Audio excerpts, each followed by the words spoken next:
Hey, what's up guys? So this is a little bit of an informal video, but today I wanted to really go over the process when you're looking to purchase a pre-construction condo or a new home or a new townhouse. Generally what the process is. Obviously projects that are extremely high demand, normally the process is that the builder will have you fill out a worksheet. They'll have you fill out a worksheet, which is just basically your general information, your first name, last name. SIN number is there, but doesn't necessarily have to be filled out. Your occupation, how many people are going to be on the title of the ownership of the home or the condo, just kind of information like this. And it will also have a section for you to put your top choices of the lots. The floor plans, you looked over the floor plans, you'll narrow it down to 3 or 4 different choices, just to give you a better option to get the unit you're looking for. Because when the projects are really high demand, obviously there's a lot of other prospects that are looking to purchase, and you might not be able to get the unit you're looking for if the allocation is given to another prospect. So that's why, on the worksheet, they have, a section there where you can give your top choice. If you're not able to secure that unit, then your second top choice. And if you're not able to secure that, then your third top choice. Basically what happens then is normally the builder will also require you to provide a copy of a bank draft. So every builder is different. Obviously, the bank draft requirement and the post-dated checks, depending on the deposit structure, it's all different for every builder. The builder will require whoever is looking to purchase a property to submit the worksheet, submit a copy of a bank draft, either in the amount of $5,000, $10,000, or $15,000. Normally it ranges between there. Now they're not going to deduct any money out of your account by having a copy of your bank draft. This is just basically for them to know that you're serious about purchasing the property. Worksheet, bank draft, and also a front and back picture of a photo ID, which could be your driver's license or it could be your passport as well. So normally these are the 3 requirements to submit a request to get a unit. Normally they'll have a period, like for instance, September 15th, they're going to be accepting the worksheets. So this is the time when we'll submit the information to the builder, to the marketing agency that's dealing with the allocation of the units for the builder. So September 15th, they're accepting worksheets. So we'll send in your worksheet, we'll send in the copy of the bank draft and also your photo ID to the builder. And then normally they'll give you a time frame. So September 17th, they're going to start allocating the units. So on September 17th, that'll be the period where they'll start going through the worksheets, and then they'll start allocating the units based on the availability and whatever prospects that have sent in their worksheets, they'll see if the availability is there and then they'll allocate it accordingly.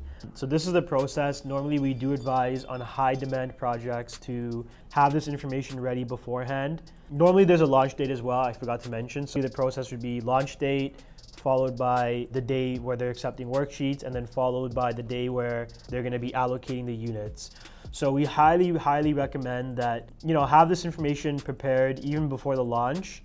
If we know that the requirement beforehand is to have a bank draft ready in the amount of $5,000, and that's something that you can prepare beforehand. The worksheet is something we can also fill out. The top choices, say if we haven't seen the floor plans prior to the actual launch, we haven't seen the floor plans or what the units look like, then you can still fill out the worksheet. We can leave the that section blank, and on the launch date, once we receive the floor plans, we can go over them, and based on what your favorite choices are, then we can fill them out on the worksheet.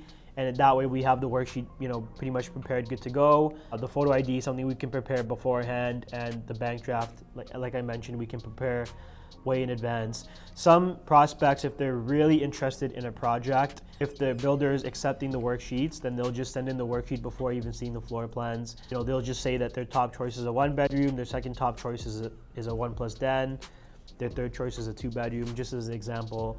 So some builders that are willing to accept the worksheets, some prospects will just send in it if they really want to secure a unit in this specific project before the launch even happens. So this is basically the process for submitting a worksheet and trying to secure a unit.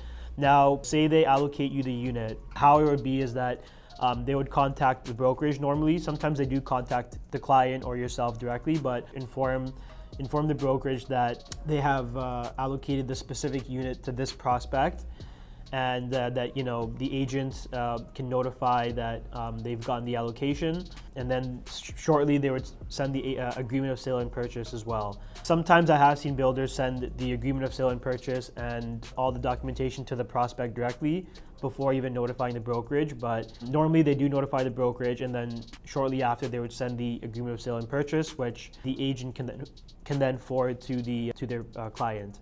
And then you have normally a 10-day cooling period. So from the time that you're allocated the unit, say on September 17th, from that day, normally it's written in the APS, but normally it's a 10-day cooling period where that gives time for the client to arrange the post-dated checks. So the deposits, post-dated checks need to be arranged that they will provide to the builder, as well as the mortgage pre-approval. So some builders, they are a little bit more lenient when it comes to the mortgage pre-approval. It depends on the builder, but normally, the standard cooling period, 10-day period, is also the time for you to arrange the pre-approval. But the post-dated checks definitely need to be in within that time frame. Now, if the client does not, for whatever reason, if they don't get the mortgage pre-approval, or if they have a change of mind or a change of heart, and they don't want to go ahead with the unit, as long as they cancel within the 10-day cooling period, they are entitled to their full refund. With their post-dated checks and whatever deposit bank draft they've provided the builder, they are entitled to the full refund, as long as it's within that 10-day cooling period. If it goes past the 10-day cooling period, then there's no guarantee. The builder normally keeps the deposit, and you're not really entitled to a refund.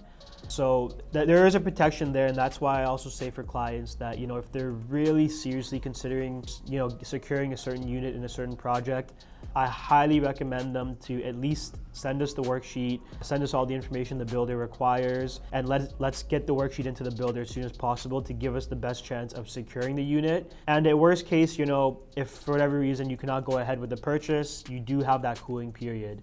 If your end goal is to find the best way possible to secure a unit, to definitely get us that information as soon as possible. So this is a little bit of a raw video I created for you guys. Just wanted to kind of explain the process. If it wasn't fully clear, then I do apologize, but you can definitely reach out to me. Depending on what you guys have in mind, I can definitely refer you certain projects that might fit your needs. Once again, my number is 647-895-1184.